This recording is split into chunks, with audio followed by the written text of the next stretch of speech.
오늘 날씨가 매우 춥고 궂은 날씨예요. 그럼에도 불구하고 하나님을 사랑하시고 사모하셔서 여기까지 한 걸음에 달려나온 여러분들을 주님의 이름으로 축복합니다. 하나님이 쓰시는 사람이 누구일까요? 대표적으로 우리 담임 목사님일까요? 아니면 직분을 가진 장로님, 권사님, 집사님? 아니면 뭐 특별한 여기 앉아 계신 성도님? 아니면 반주자님? 누군지 궁금해하실 필요 없습니다. 하나님이 쓰시는 사람은 다른 상대가 아니라 먼저 나입니다. 오늘 말씀의 결론입니다. 결론부터 먼저 담대히 선포해 보십시오. 하나님이 쓰시는 사람은 나입니다. 여러분 같이 한번 선포하시기 바랍니다. 믿음의 입술로 하나님이 쓰시는 사람은 나입니다. 시작. 믿어지십니까? 네, 믿어야 됩니다. 왜냐하면 하나님의 일은 하나님께서 보내시는 일을 믿는 것이 하나님의 일이라고 본문에서 말씀하시기 때문입니다. 오늘 본문 말씀이 짧은 한 구절이라서 그냥 스쳐 지나갈 수도 있어요. 그래서 제가 한번 말씀으로 다시 봉독하겠습니다. 요한복음 6장 29절 하나님의 말씀입니다. 제가 봉독하겠습니다. 예수께서 대답하여 이르시되 하나님께서 보내신 일을 믿는 것이 하나님의 일이니라 하시니. 이런 중요한 말씀을 여러분들이 암송하시고 항상 이렇게 마음속에 새기고 묵상하시면 참 좋을 것 같아요. 자, 그러면 하나님께서 보내신 이가 누구십니까? 하나님께서 보내신 이가 누구예요? 아멘. 그렇죠. 예수님이죠. 하나님의 독생자 아들 그리스도 예수님이십니다. 하나님의 가장 기본적인 일은 독생자 예수를 믿는 일입니다. 그러기에 여러분은 예수를 믿지 않고는 여기 이 자리에 올 수가 없는 것입니다. 예배를 통해 그리스도 되신 주 예수를 믿고 그런 아들을 보내신 하나님께 찬양하며 경배하고 주님께 나아가는 일이 바로 하나님이 하시는 일의 본질이며 가장 근본이 되는 일인 줄로 믿습니다. 그래서 여기 계신 저와 여러분 모두가 다 하나님이 쓰시는 사람인 줄로 믿습니다. 혹시 내가 믿음이 뭔지도 잘 모르는데 왜 여기 이 자리에 와 앉아 있는지도 참 의아하다 이렇게 생각하시는 분들 계십니까? 내 의사와는 전혀 상관없이 전도자에게 끌려왔다는 생각이 들거나 아니면 한번 교회나 가볼까 이런 생각 등 여러 가지 경우가 있을 줄로 압니다만 그렇다고 해서 쓰임받지 못하는 사람이 될까봐 염려하지 마십시오. 그렇게 오신 분들도 하나님은 여러분을 사랑하십니다. 내 믿음이 연약해서 잘 알지 못하지만 그냥 따라와서 그냥 나도 모르는 그 순종이 하나님께서는 겸손한 분으로 여겨주실 줄로 믿습니다. 하나님께서 그 지극히 크신 사랑으로 여러분을 성령의 힘으로 이끌었을 때 나의 믿음은 잘 몰라도 거역하거나 버티거나 그러지 않고 그냥 순수히 따라왔다는 것은 주님께서 겸손의 마음을 주셔서 인도하셨기 때문입니다. 즉 믿음은 순종을 낳고 바로 순종은 겸손에서 출발하는 것입니다. 자, 정리합니다. 믿음으로 겸손하게 순종하는 그 사람이 바로 내가 된다면 나는 하나님이 쓰시는 사람이 되는 줄로 믿습니다. 하나님께서 보내신 아들을 믿는 것이 하나님의 일인즉 우리가 순종하여 잘 믿으면 우리도 그리스도를 통하여 구속의 은혜로 구원을 얻게 되는 것입니다. 할렐루야.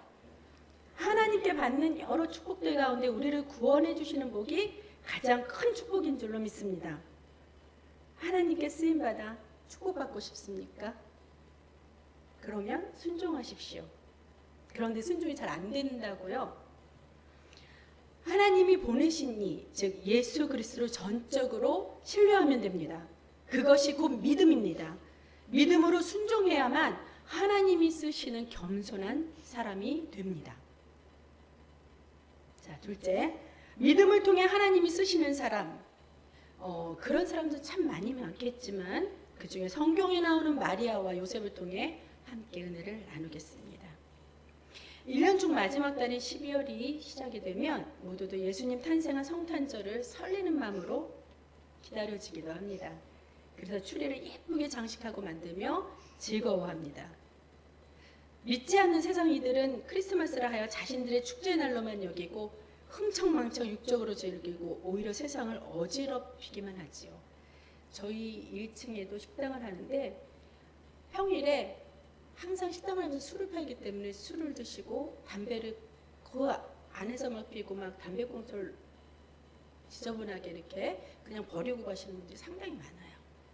근데 평상시에도 그런데 크리스마스가 돼서 사람들이 더 몰려 나오면 이 성전이 얼마나 지저분하게 될까 심히 염려스럽기도 합니다.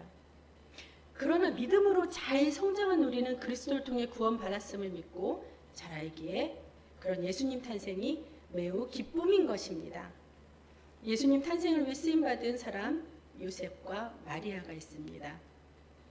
물론 마리아가 동정녀 몸으로 예수님을 잉태했기 때문에 요셉이 예수님 탄생을 쓰임받은 사람이라는 것에 대해서는 좀 거리가 먼 것처럼 느껴질 수 있습니다만 요셉의 믿음이 아니었으면 하나님의 일을 오히려 방해하는 자가 되었을 것이란 것입니다. 만약 요셉이 잠잠하지 아니었더라면, 잠잠하지 않고 떠들었다면, 그래서 마리아에게 가서 약혼을 하원 신청하고 그리고 그 소문이 다 퍼졌다면 그럼 마리아를 통해 예수님 탄생이 이루어지지 않았을지도 모른다는 사실입니다. 그러면 마리아의 잉태 사실을 처음 알았을 때 요셉의 심정이 어떠했겠습니까? 결혼은 약속한 사이인데 다른 남자의 아이를 가졌다고 한번 상상해 보십시오. 내가 사랑하는 여자였는데 다른 남자의 아이를 가졌다는 건 그 시대 그 나라에서는 창녀로 여겨져 돌맞아 죽어도 말 못하는 그런 상황입니다. 나라도 내가 남자라면 다짜고짜를 뺨한 대 그냥 확 갈기고 그냥 너 어쩜 이럴 수 있냐? 자 그래 잘 먹고 잘 살아라 하면서 침이나 확 뱉고 이러고 갔을지도 모릅니다. 이것이 인간의 솔직한 감정이 아닐까요?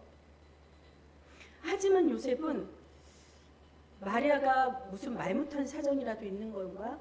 아니면 뭐 나의 사랑이 식었나? 그새 나보다 더 사랑하는 남자를 만났나? 아니면 무슨 일이라도 생긴 건가? 그런 여러 가지 등등으로 복잡한 생각에 마음이 매우 혼란했을 겁니다. 그럼에도 불구하고 요셉은 그를 드러내지 않고 마리아를 가만히 끊고자 하였습니다. 그때 주의 사자가 꿈에 나타나서 그렇게 말씀하십니다. 내 안에 마리아 데려오기를 무서워하지 말라. 그 말씀에 요셉은 믿고 순종한 것입니다. 그러기에 요셉은 의로운 사람이라 하나님께서 인정하신 점이 마태복음에 잘 나타나 있습니다. 의롭다는 것은 믿음으로 의에 이른다는 성경 말씀이 있습니다. 그래서 여기 의로운 요셉을 하나님께 쓰신 점도 바로 다름 아닌 요셉의 믿음이었다는 사실입니다. 하나님의 말씀을 믿었기에 순종한 것이죠. 더군다나 아들을 낳기까지 마리아와 동침하지 않고 그 믿음을 실행으로 옮겨 순종의 결과를 낳은 것입니다. 그럼 마리아의 심정도 한번 헤아려 볼까요? 제가 요새 학교에서 목회 상담을 하고 나 보니까 사람들의 그 심정이라든지 그런 마음을 헤아리는 일에 좀 많이 집중하게 됩니다. 누가복음 1장 31절에서 하나님이 마리아에게 명령하신 말씀이 나타나 있습니다.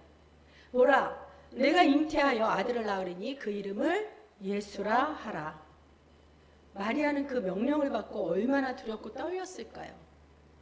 결혼도 안 한 처녀가 남편이 누군지도 모르는 아이를 가졌다는 소문이 나면 약혼은 당연 파괴가 되는 것은 물론이지만 창녀로 취급받아 돌맞아 죽을지도 모르는 위험에 처할 수도 있었습니다.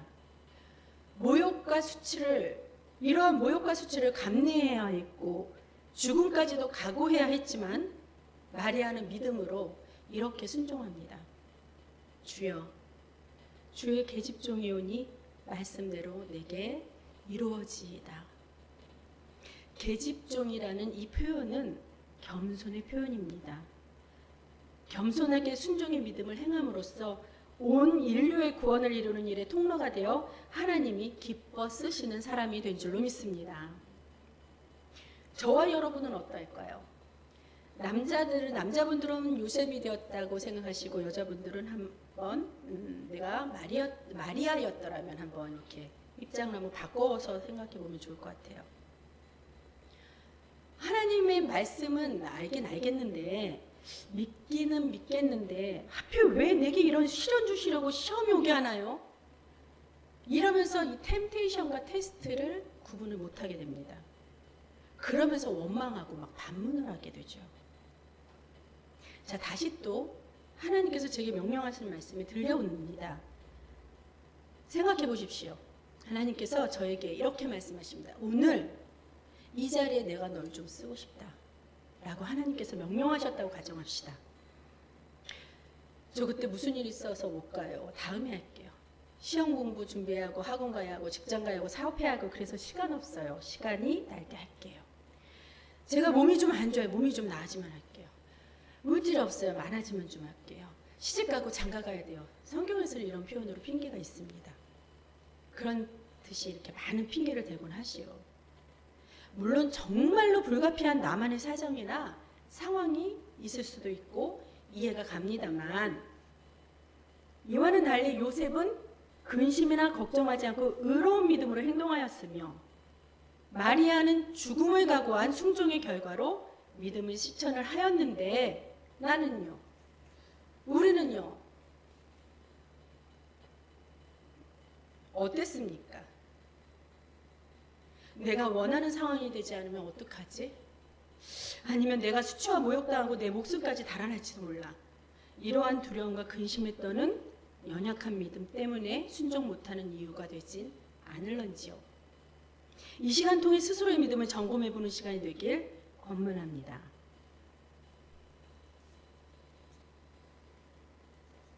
우리 가정 얘기를 조금 할게요. 우리 가정은요 항상 순종이 살아있습니다. 순종이요. 애완견 순종이 너무 이뻐요. 근데 이 녀석은 왜 보통 강아지들은 이리 와 이러면은 그 주인한테 이렇게 쭉 달려오잖아요. 근데 이 녀석은 순종아 이리 와 그러면은 이러고 왜 나를 부르지? 갸똥갸똥 오질 않아요. 아무리 훈련시켜도 그건 안 힘들어요. 근데 제 손에서 뭐 먹을 것이 있다 그러면은 순종아 이리 와 하기도 전에 그냥 막 달려와요. 순종이가 저를 믿지 못하니까 안 오는 거겠죠? 주인은 신뢰하지 못하니까. 근데 먹을 것이 있으면 주인은 신뢰해서 달려오는 것일까요? 아니라 그 먹을 것을 보고 그냥 그걸 보고 오는 거예요. 주인에 대해서는 상관이 없는 거죠. 아, 순종이 그런 모습을 보고 저도 하나님 앞에 보이지 않는다고 해서 하나님 내가 보이지 않는다 해서 믿음이 연약해져서 정말로 이 믿음이 약해서 없어서 하나님 믿음을 보이지 못한 것이 없는가.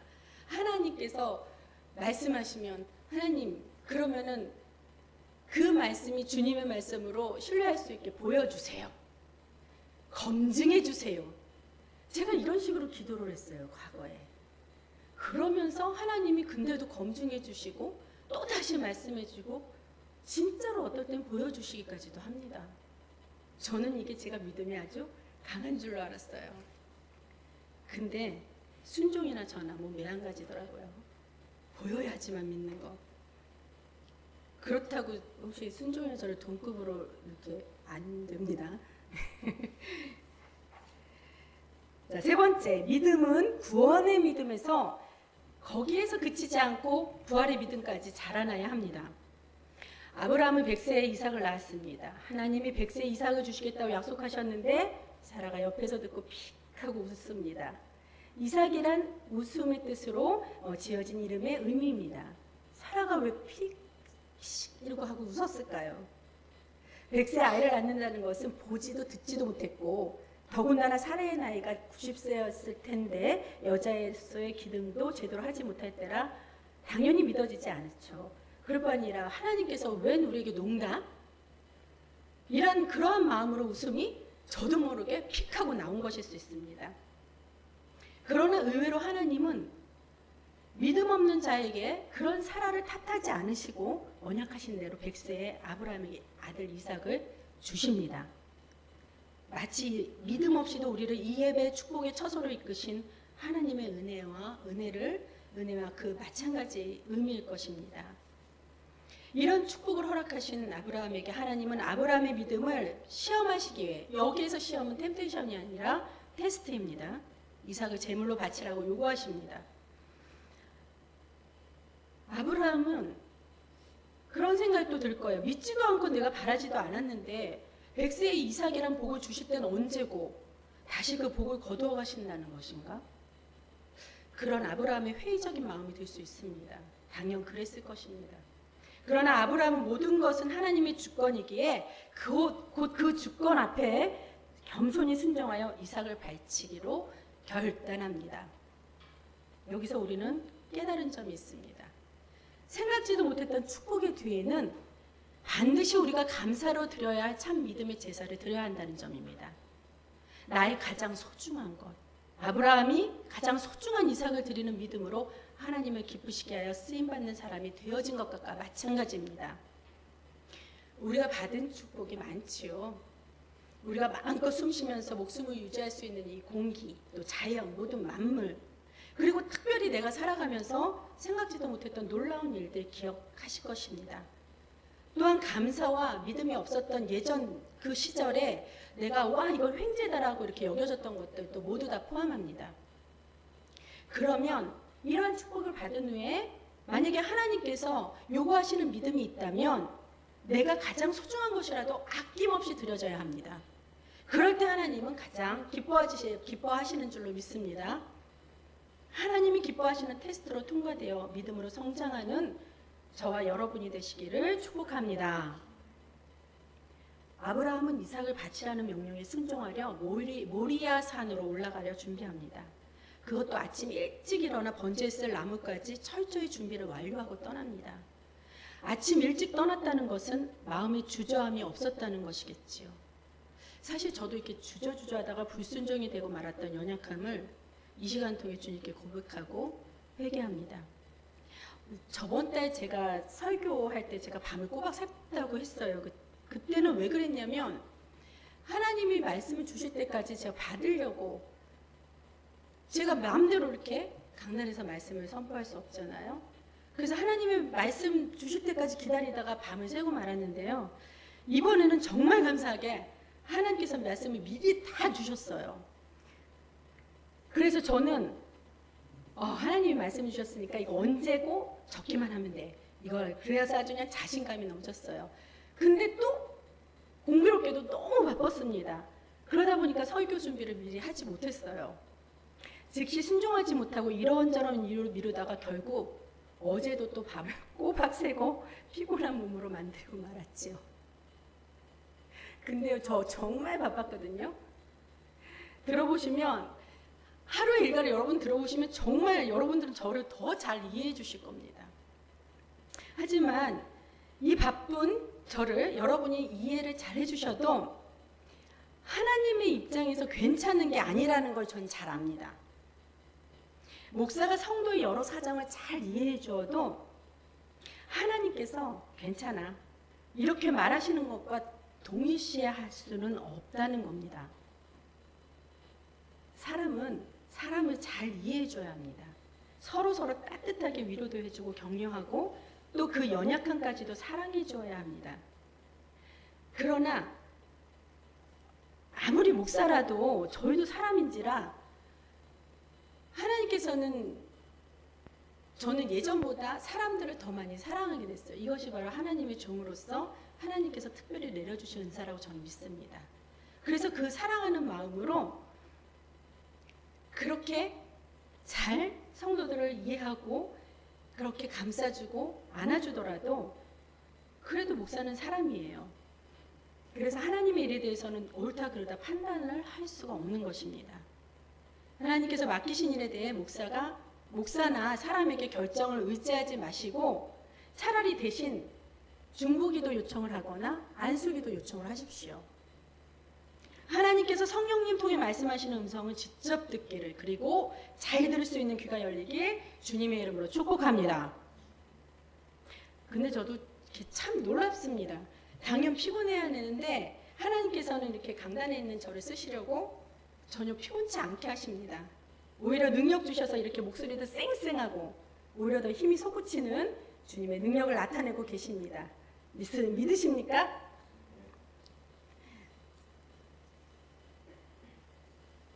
자, 이제 아브라함이 제단을 쌓고 나무를 버려놓고 그의 아들 이삭을 결박하여 제단 나무 위에 놓습니다. 여기서도 또 놀라운 믿음의 한 사람이 발견이 되죠. 바로 이 어린아이 이삭입니다. 그 아비가 제단을 쌓고 제사를 드리려 하는데 오늘따라 재물이 없는 거예요. 이삭이 이상히 여겼죠. 그래서 아버지한테 물었습니다. 아버지, 불과나무는 있거니와 번제할 어린 양은 어디 있나이까? 아브라함이 대답합니다. 내 아들아, 번제할 어린 양은 하나님이 자기를 위하여 친히 준비하시리라. 이삭은 아버지에게 이런 대답을 들었건만 제단 위에 자기를 밧줄로 묶어 있는 그런 경험을 지금 하고 있습니다. 마치 어린 양이 묶여 죽임당하여 번제로 드려지는 그 상황이 이삭인 그 자신에게 직접 재현된 것이란 말입니다. 그러나 이삭이 결코 발버둥치며 거부하는 모습은 성경 어느 곳에서도 기록되지 않고 있습니다. 이런 이삭도 그의 아버지를 믿은 것이고 그의 아버지가 믿은 하나님을 신뢰한 믿음의 본질이 이 이삭에게도 있었다는 증거가 되는 것입니다. 우리는 아브라함과 이삭과 야곱의 하나님이라고 부릅니다. 이러한 선민의 조상으로 불려진 이름 중 이삭도 포함된 것이 믿음의 증거를 보여주는 좋은 이유인 것입니다. 아브라함이 이제 드디어 손을 내밀어 칼을 들어 그 아들을 잡으려 했어요. 잡으려 하니 하나님께서 아브라함아, 아브라함아 소리쳐 부르십니다. 아브라함이 거침없이 칼을 휘두르는 모습에 하나님도 놀라셨는지 아브라함을 한 번도 아닌 두 번씩이나 부르셨습니다. 그리고는 이삭에게 손을 대지 말라고 하십니다. 그리고 곧 칭찬이 이어집니다. 네가 네 아들 독자까지도 아끼지 아니하였으니 내가 이제야 내가 하나님을 경외하는 줄을 아노라. 아브라함의 심장은 강심장이었습니까? 어떻게 그는 하나밖에 없는 이삭을 하나님께 번제로 바치려고 하였을까요? 이삭은 그리스도 예수님의 희생제물과 비유됩니다.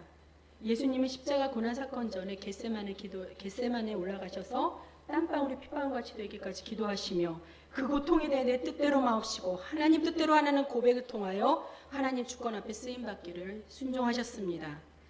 순종하신 예수님은 십자가에서 모든 피를 다 쏟아 흘리시고 우리의 죄를 다 속량하신 후 죽으신 지 3일 만에 다시 부활하셨습니다. 아브라함도 이 부활에 대한 믿음으로 여호와 하나님께 믿음을 보여 순종한 것입니다. 순종보다 더 앞선 것은 우리가 아브라함이 이삭을 바친 사건에 대해서는 순종에 대해서만 얘기를 해요.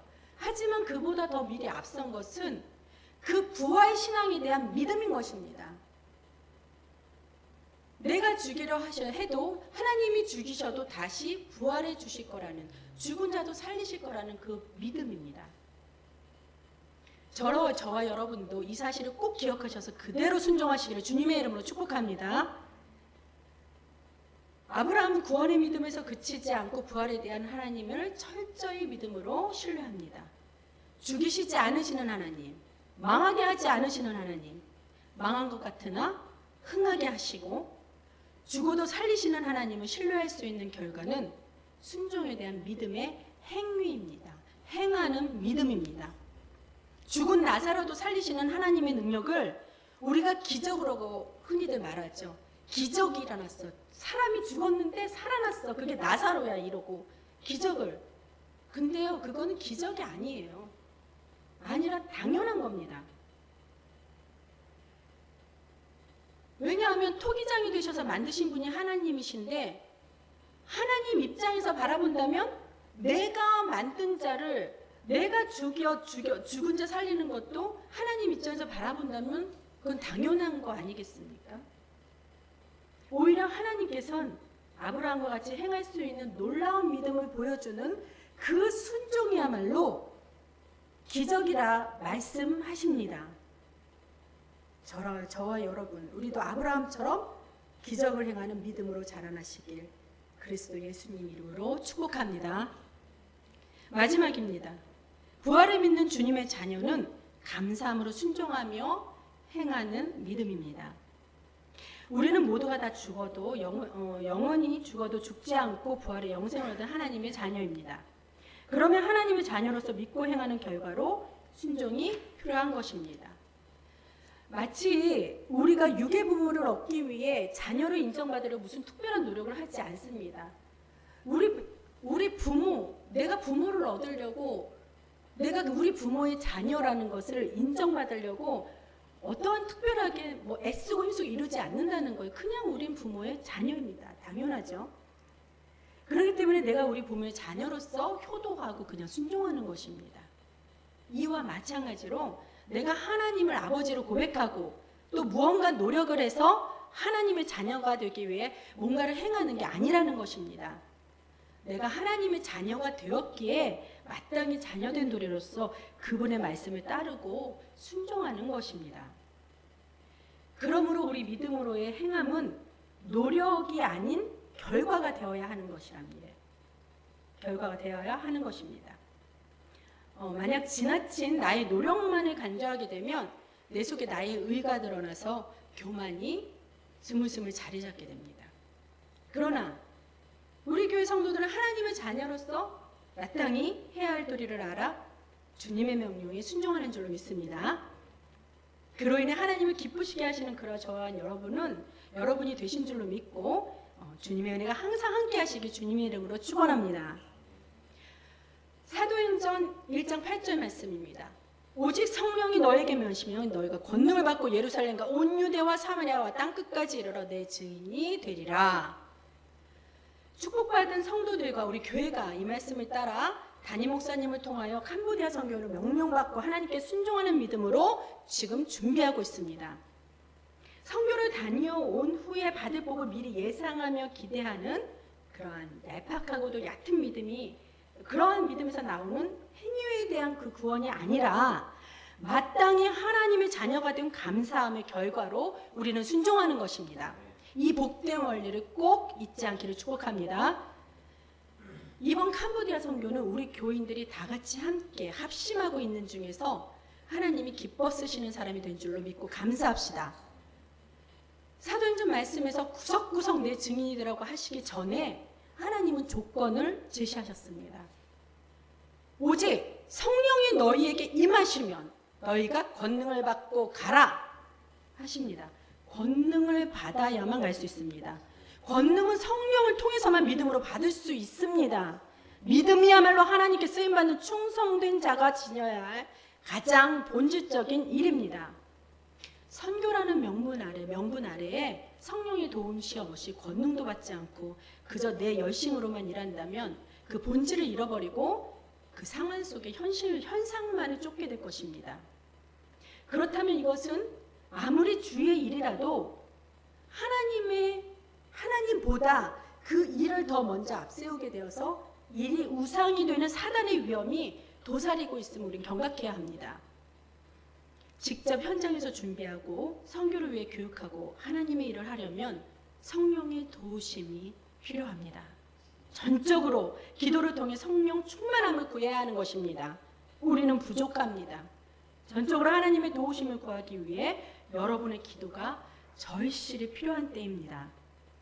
믿음의 선교는 하나님께서 기뻐하시는 만큼 사단이 가장 싫어하는 일이기도 합니다. 우리가 아브라함처럼 부활의 신앙을 가지고 죽으면 죽으리라 그런 믿음으로 나가지 않으면 우리의 연약함을 틈타 사단이 역사하는 곳이 바로 그 선교하는 사역장이라는 것입니다. 그러기에 권능을 받고 가라 하십니다. 성령 충만하라 하십니다. 그러나 우리의 믿음이 다 같을 수는 없지요. 믿음의 깊이는 하나님만이 아시며 하나님께서 채워주실 줄로 믿습니다. 함께 현장으로 가지 못하는 안타까운 만큼 지금부터라도 여러분의 기도를 통해 채워주시길 주님의 이름으로 간곡히 부탁드립니다. 우리의 연약함과 부족함을 통해 하나님의 강하심과 부요함의 나타내심을 믿고 순종할 수 있는 기적을 우리 통해 나타나실 수 있도록 소원하며 간구합시다. 우리 모두 한마음 한뜻으로 기도하며 하나님께 부활신앙의 믿음으로 쓰임받는 사람이 되어 승리의 삶을 사는 저와 여러분이 되게 그리스도 예수님의 이름으로 축복합니다. 축원합니다. 잠시 기도하겠습니다. 우리를 구원하시고 부활의 소망까지 깊은 믿음으로 성장케 하신 하나님 은혜 감사합니다. 아버지, 자녀로서 순종하며 믿음으로 주님께 쓰임받는 사람이 되고자 소원합니다. 믿음이 이기게 하셔서 악한 마귀 한 길로 왔다가도 10길로 도망가는 예수 권능을 받도록 성령 충만한 자 되게 하여 주옵소서. 그리스도 예수님 이름으로 기도합니다. 주의